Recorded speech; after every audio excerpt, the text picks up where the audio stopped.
Welcome to the Karen Kenney Show. Hey, welcome to the Karen Kenney Show. I am super duper excited to be here with you today. Thank you so much for tuning in. If it's your first time here, hi, welcome. So happy to have you. If you have been with me a few times, wait, that sounded kind of, if you've been around the block with me a few times, I'm waggling my eyebrows at you. Oh my God, thank you for coming back. I super appreciate you, loyal listeners. I couldn't do it without you. So in my hand, I'm holding up this book. It's called Meditations by Marcus Aurelius. And this is the translation by Gregory Hayes. This is such a fantastic book. So some of you may know this about me, that I am a writer. I am a storyteller. I am a lover of books and words and reading, and books have absolutely changed my life. And, back in the day, way back in the day, and I was just talking about this with my friend Tess Masters. Tess Masters, also known as the Blender Girl. Some of you might know her as the Blender Girl, but Tess has a podcast. It's fantastic. It's called It Has to Be Me. And I'm actually going to be on her podcast. It's coming out actually on the same day as this episode. So Thursday, I think June 19th, 2025. I think that's when it's coming out. So she and I were just talking. I'm gonna make a point about, first of all, the name of this episode, right? Asking for help. But she and I were kind of talking about how back in the day, before there were all these coaches and all these certified mentors and all these people that you could hire, when you needed support, back in the day, so much of how I helped myself transform, make changes, do stuff is I read books. I found so much wisdom, and so many of my mentors were first and foremost in written form in the self-help section of the Crown bookstore in California or Borders here, in Concord, whatever. So back in the day, like I said, before there were people like me now who were certified spiritual mentors, certified coaches, all these things, you had to help yourself, right? There was a reason why it was called the self-help section. And if you wanted to make change and stuff, you had to go do the work just to do the work. Meaning you had to get your ass to the bookstore to buy the thing. You had to order the cassettes, or you had to go to a lecture to meet somebody in person. There was no internet. There was no dialing it up and hiring people online or whatever. So back in the day, we really had to do it. And a lot of it came through books. And this book, Marcus Aurelius Meditations, was such a powerful and potent. It still is. That's why I reread it all the time. I pick this sucker up all the time and thumb through it.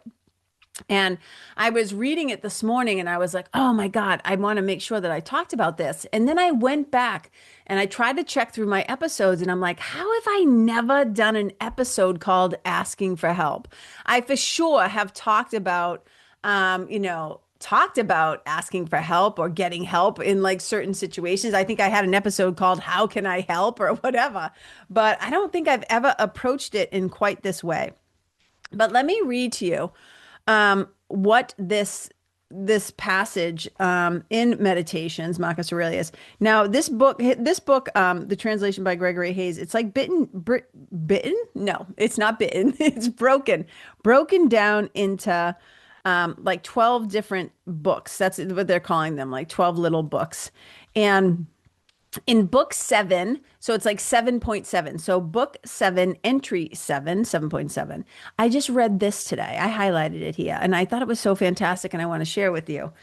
Because I think it's wicked helpful, especially for us, some of us New England kids. And it's actually fitting that I'm wearing my Navy masshole, my Navy masshole t-shirt today. Because for us little massholes, this is a really wicked helpful reminder. It says, don't be ashamed to need help. Like a soldier storming a wall, you have a mission to accomplish. And if you've been wounded and you need a comrade to pull you up, so what? So what? Don't be ashamed to need help. And I thought this was so fantastic when I first read it. And it stopped me in my tracks because I was a kid who, because of my upbringing, and I guarantee you somebody out there, if not many of you out there, are going to be able to relate to this. So one of the things that happens a lot with like traumatized kids, not all of them, like everybody kind of responds to the events of their life differently. But a lot of us became like hyper independent. Some of us became hyper independent because we were, number one, highly unsupervised. Highly unsupervised as children. Oh my God. I always jokingly say, I write about this in my memoir and I say, we weren't just highly unsupervised. We were like fucking feral. We were like feral. So you had a bunch of like, first of all, you had a bunch of young parents. I always call it like babies raising babies. That was kind of how it was.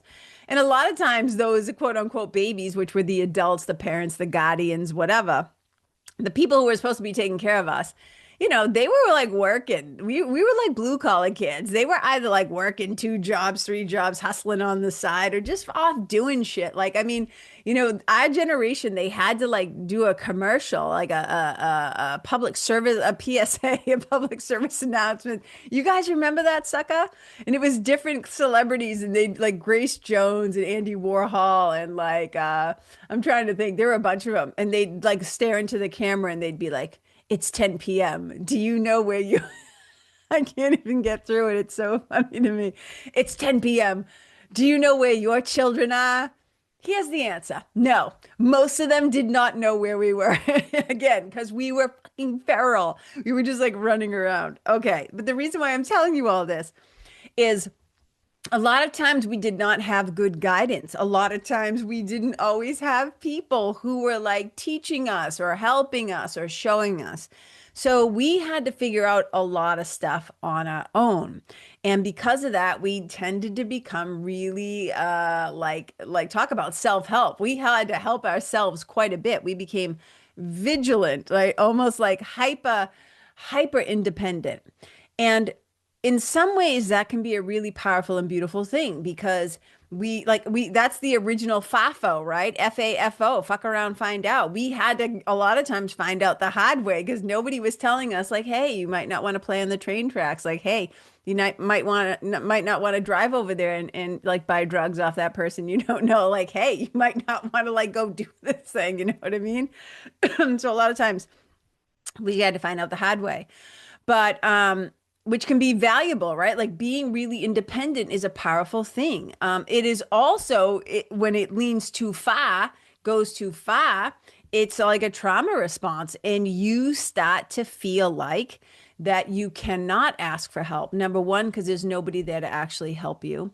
Number two, you don't want to. When you get rewarded, that's another thing that happens is when you don't ask for a lot of help, a lot of times, especially if you're in a family where there's already one sibling or one child who is challenged or sick or struggling or whatever's going on with them, and your parents might not have a lot in the tank left over, like for you or for your siblings or anybody else, right? So whatever, there's different circumstances. It could be you could have grown up in an alcoholic household or a drug use, whatever. There's 1,000 ways where families, right, or parents or guardians, whoever you grew up with, you're in foster care, whatever. There just weren't people available to like walk you through some of the harder parts of things. And another thing that also happens in a lot of families, and especially I know for like a lot of blue collar kids and kids I grew up with, you would often feel shame for needing help. Yeah, for if you felt like you couldn't ask for help, and to ask for help made you look weak, made you sound weak. Now, it's one thing if you're asking for help sometimes for physical things like, hey, I got to move and there's like, I only got my little car and I need help. Like those kinds of things. It's not necessarily that. Although I have known people who would just go rent a U-Haul and like, rather just like, and just try to do it all themselves rather than ask for help, because a lot of times, that stigma of needing help, especially emotionally and mentally. It was okay to ask people to help you, like move a table, move a couch, like do something like that, right? Because when things would be quote unquote physically impossible.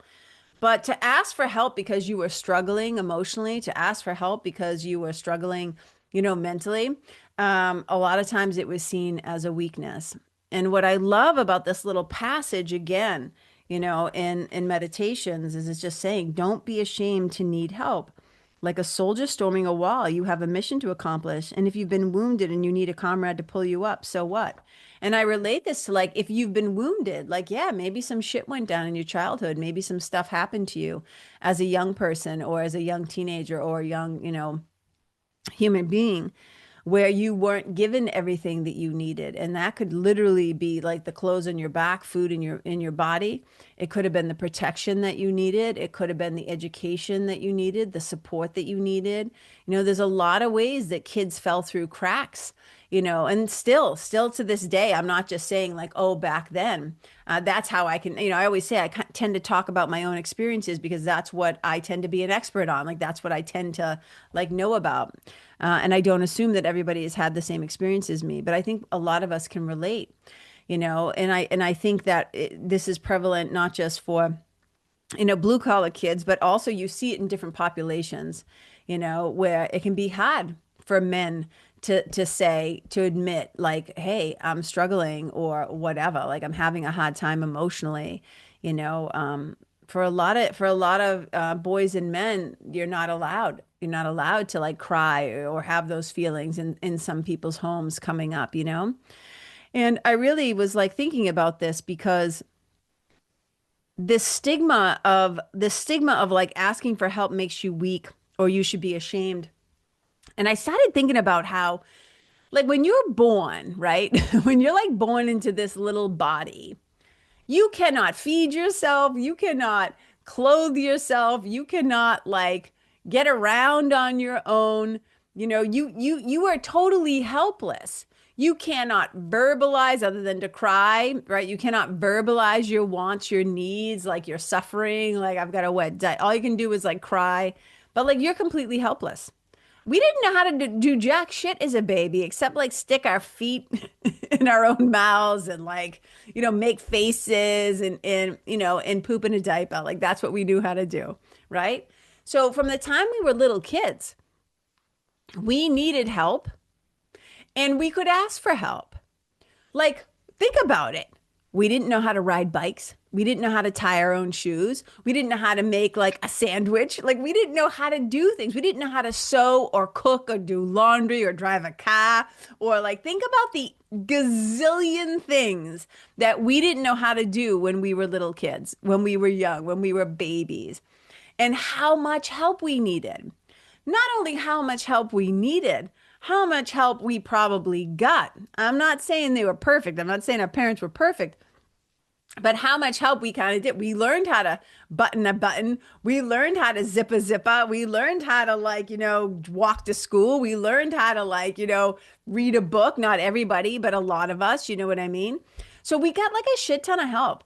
So we were also though encouraged. We were often encouraged by teachers, like if you don't know something, raise your hand, let me help you, right? That's a whole profession of like tutors. What do you think tutors are? Tutors are designed to like help kids who are struggling with a particular subject. And when you just still look around you, people in my profession, what I call the helping professions, right? The service professions, we're here. I always say, if everybody figured everything out on their own, if everybody was doing fantastic, like I wouldn't have a job, I wouldn't be teaching yoga if everybody knew how to do it and do it fantastically and didn't need help. You know what I'm saying? I wouldn't be a spiritual mentor. I wouldn't be an integrative coach. I wouldn't be doing any of these things if nobody needed help. And so I want to kind of like normalize this for us to get out of this old limiting mindset that it's weak somehow to ask for help. And I think we're kind of like sold this load of bullshit that like just because we're a certain age or just because we've gone through a certain thing, we should quote unquote know this already. We should know how to do these things. And sometimes we just need a little bit of help because, again, we have to go back to like the brain, right? And how the brain functions. The brain is always going to try to access like what's familiar. It's going to want to try and like do things based on what it's already experienced, It time travels, I always say. It likes to time travel into the past and just assign meaning to like oh, I know how this cup is going to be. I know how this chair is going to be. I know how this trip is going to be. I know how this person is going to be because I've interacted with them before. So it's always like looking for the familiar. It's not really, I think it's so fascinating how much we rely on the brain. And a lot of times I will say to people like, okay, here's the deal.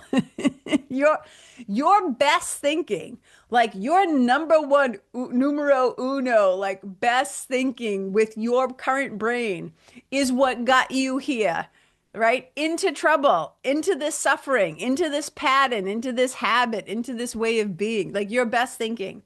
So if you want to do something different or novel or new or transformative or make change, like what got you here is not going to get you there.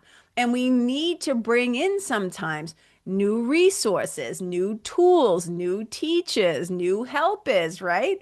Who can, not boss you around and like wag their finger and tell you, like at you and tell you like what to do, but can certainly be a guide along the way, and say, hey, and I used to hate asking for help for a couple of reasons.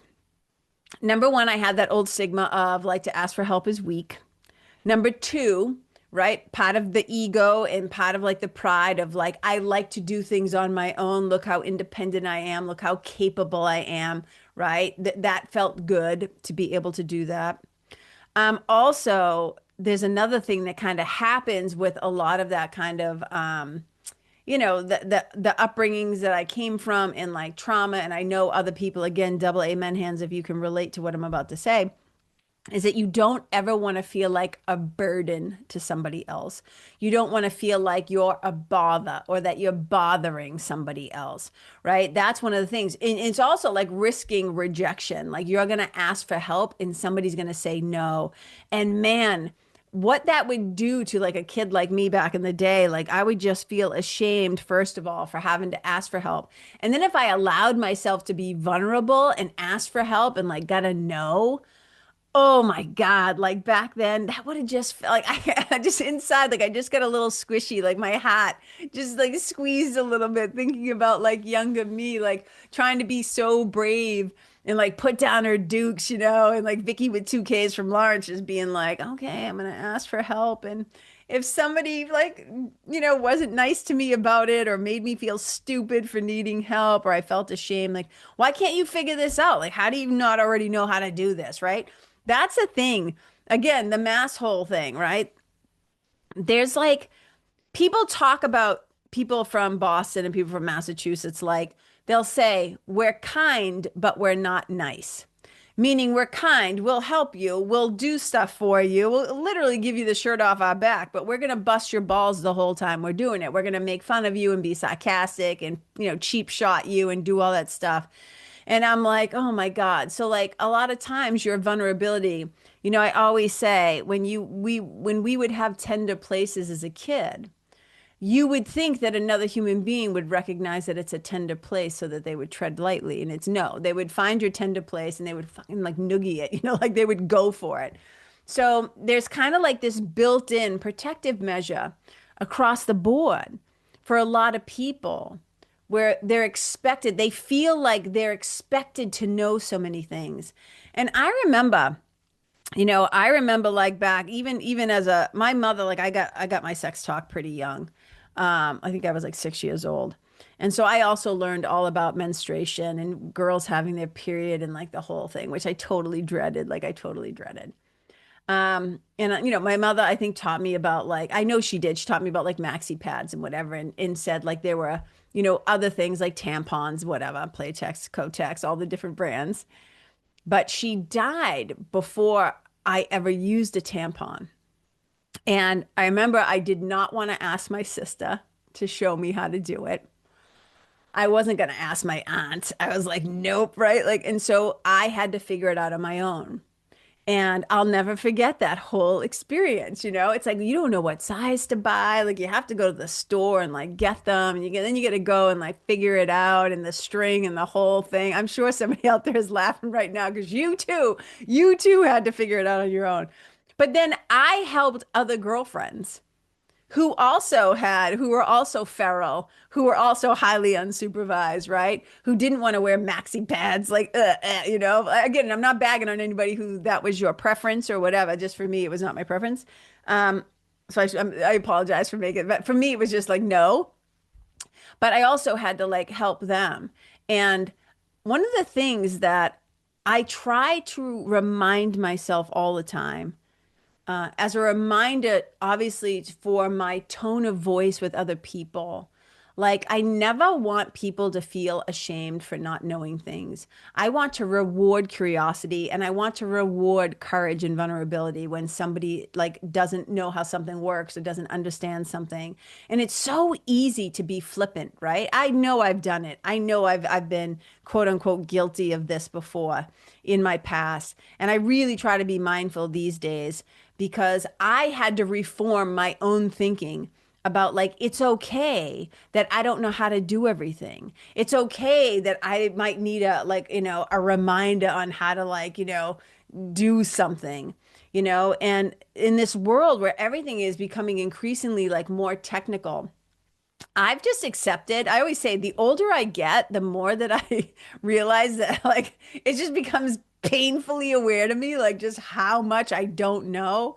So I am willing to take a book out or to buy a book or to read an article or to Google something. But sometimes it just hits a point when you're like, I need another human being to sit down with me and to walk me through this, to talk me through this, to show me how they approach this thing. Preferably, I always say, like, again, with Marcus Aurelius, right, in meditations, I'm like, when smarty pants people are saying smarty pants things, I am smarty pants enough to pay attention and to listen, right?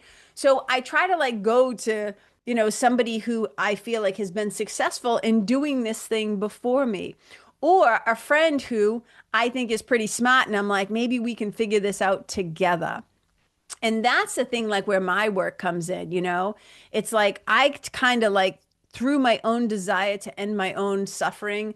And as long as we're human, there's going to be suffering, right? I mean, we cannot eradicate all suffering. However, we can gather some tools and some perspectives and some resources to help us as we're navigating these things so we're not suffering as much.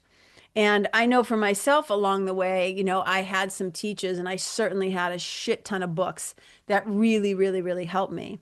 But it was that human connection, the intimacy of another person being with me and talking with me and, you know, helping me to see again, to shift my mind maybe from a perspective of fear to one of love, you know, to gather different tools. And it's why, you know, when people say to me, like, what do you do? I'm like, oh my gosh, like I do so many things. I've gathered a lot of tools from a lot of different traditions and a lot of different, what do we even, modalities even, because I needed help physically, somatically. I needed help spiritually, right? I needed help, you know, in my subconscious, like reprogramming my subconscious. I needed help with practical neuroscience, right? Patterns and habits and being able to like interrupt the way that my brain like was going down habit road all the time, as my teacher Melissa Tiers says, right? So I wanted to be able to help myself mentally, emotionally, physically, and spiritually. And that's where like all the different things that I, you know, trained in and studied and practice and now also teach and share with my clients, my one-to-one clients who, you know, join me in the quest, and then also my membership people, my beautiful nesties, as I call them, my group coaching program, The Nest, is passing these things down. And that's the beautiful thing is once you just admit, like, I don't know everything and I do need help, and let go of the shame and let go of the story and let go of this idea that you now, just because you're an adult, you're supposed to know how to do everything. And this is the thing, like, I always say, like, as human beings, right? Like moving through the world in this body, with this brain, with our life experiences and stuff, we're operating heavy machinery. And like nobody gave us the manual. So why should we be surprised that we need help? And why should we feel bad about it or talk down to ourselves or see ourselves as less than? It's a really powerful thing to ask for help. And my hope for you, but first of all, my hope for you is that you receive good help when you ask for it, that nobody makes you feel stupid because of it, that you are met with kindness and openness, and that your curiosity and your desire to change, to transform, to grow, to learn, to better yourself, right, is met with enthusiasm and encouragement. Because otherwise, if anybody's trying to tear you down or try to make you feel stupid because you need help with something, here they can suck it in a bucket. You know what I'm saying? Like, fuck them, move on, find somebody else because they're not your people. Okay.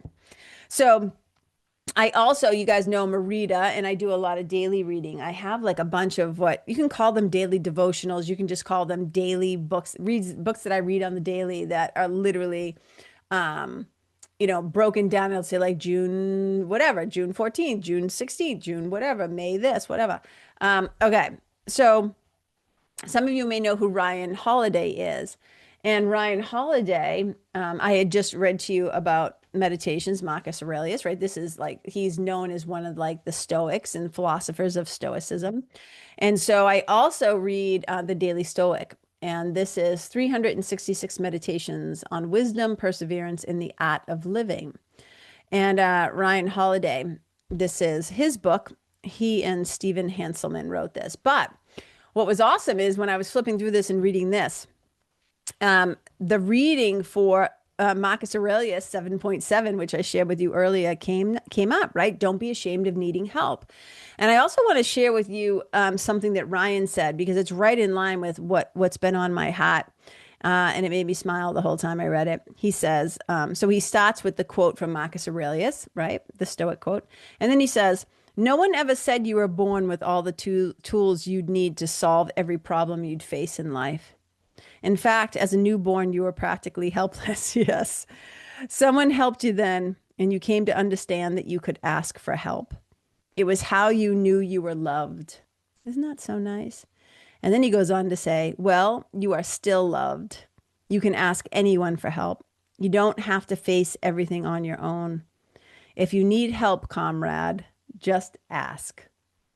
And I love that, right? It's like, and this has been the heartbeat, not from this. I mean, this was something I've been talking about long before I read this book, but nobody can do the work for you, right? Whatever the thing is that you need help with, whether it's like, getting out of your own way, or like, trying to make your way through, your lack of self-worth, your lack of self-love, the struggle that you have, in your relationships within yourself, the spiritual struggles, the mental struggles, the emotional struggle, all this stuff, you don't have to, nobody can do that work for you, but you don't have to do it on your own.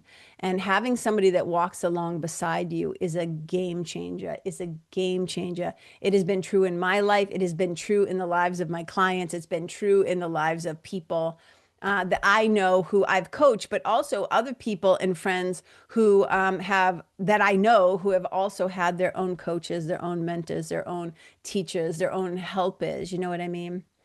So I guess I just kind of want to normalize this for you, because I think we've been sold a bill of goods, sometimes from our families, sometimes from teachers, right? Sometimes from coaches, sometimes from elders, sometimes from whoever, your siblings, whatever, your environment, that we're supposed to have it all figured out and we're somehow stupid because we don't.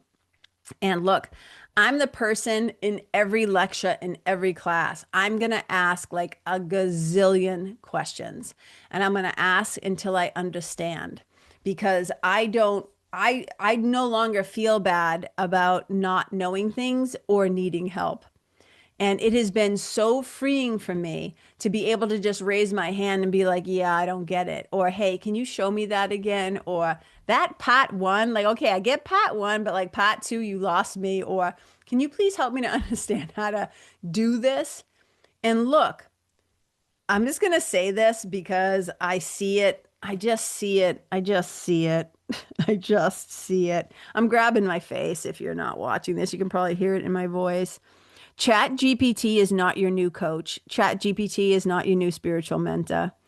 It will never, ever, ever, ever, ever, ever be able to replace the heart and the intimacy of human connection. It's never going to be able to replace somebody being able to look you right in the eye as you tell your story, as you pour out your soul, and as you ask for help, and the other person says, I'm here. I've got you. I've got your back.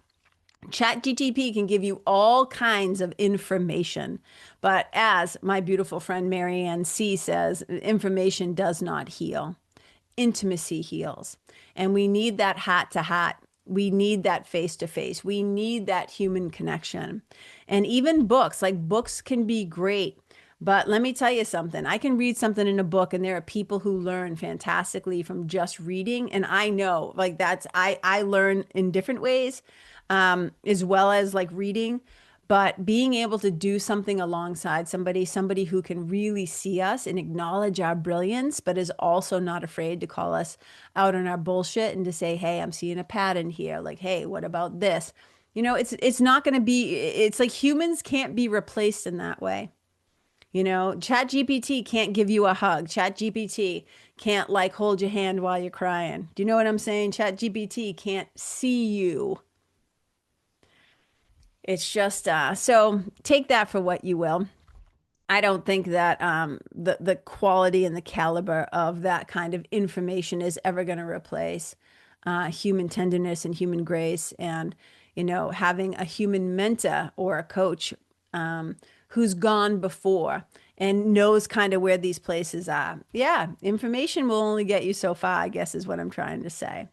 So if you're somebody who's been a little afraid to ask for help, I hope that this in some way is going to give you the courage, maybe a little motivation or inspiration to say, you know what? I don't have to figure everything out on my own. I'm not expected to know how everything in the world works.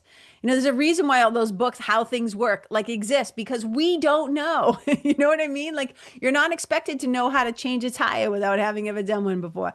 You're not expected to know how to knot a tie if you're a young person who wants to wear, or anybody who wants to wear a tie. Like, if nobody taught you how to shave, if nobody taught you, how to, operate a lawnmower or whatever it is, things that might seem really simple and basic to another person. If you've never been exposed to it, how should you know how to do it?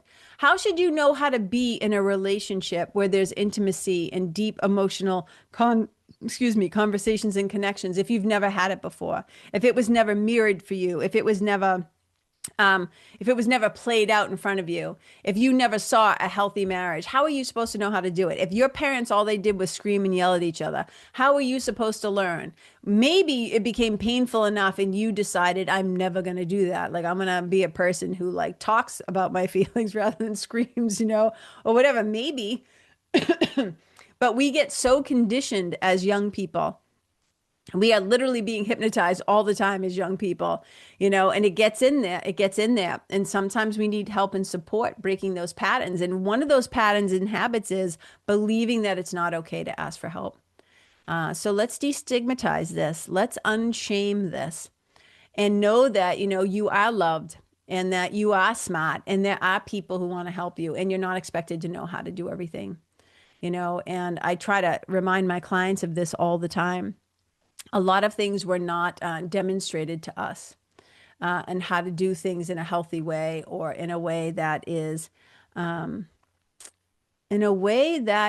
moving us in the direction of how we actually want to be and how we actually want to feel. We just sometimes have an old rusty set of tools and we need new ones, and that's okay. And there are people out there who want to help you. And there are people out there that you can hire to help you, to walk along beside you. And there's no shame with that too. Sometimes we think, well, I have friends and I have family members, I should be able to ask them. Well, I love you. And sometimes our friends are like knuckleheads. Like, sometimes they are not the ones. A lot of times your friends are just going to agree with you. And they're going to yes you.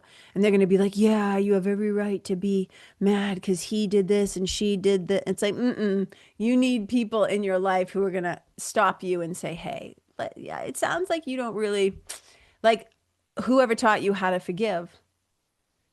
Do you know what I'm saying? Some of the who taught you how to really love? Who taught you how to express yourself? Who taught you how to help your nervous system to feel more safety in the world? This is what I'm saying. There's so much we don't know. And if we can just accept it, and if we can be willing to try something new and to say to ourselves, there must be a better way, and then to be open and receptive, to ask your inner teacher, right? To ask your inner teacher, and then maybe an outer teacher somewhere to help guide you. It can be life changing. It can be completely transformative. And I know because I'm living proof. So that's all I wanted to say today. Little love letter from my hat to yours, because I know what it's like trying to move through the world, trying to figure it all out on your own. It's exhausting. It's exhausting. And, if you can find somebody where you feel safe enough to kind of put down your dukes, to lower your dukes and to lower that shield and to be vulnerable, it can be absolutely life changing. So, I hope this is helpful in some way. And you can always find out the ways to work with me on my website, KarenKenney.com. I'm never shy about it. That's where to find me. It's easy. You'll see things for the nest and the quest and yoga, and even how to use my tip jar, how to join my email list so that you find out shenanigans and what's going on. I have some cool events actually that I'm going to be doing in the next few months. So if you want to find out what those are, like, get on my newsletter, just KarenKenney.com/sign up. All right, you guys, thank you so much for tuning in. Wherever you go, may you leave the animals and the people and the place and the environment, the planet and yourself better than how you first found it.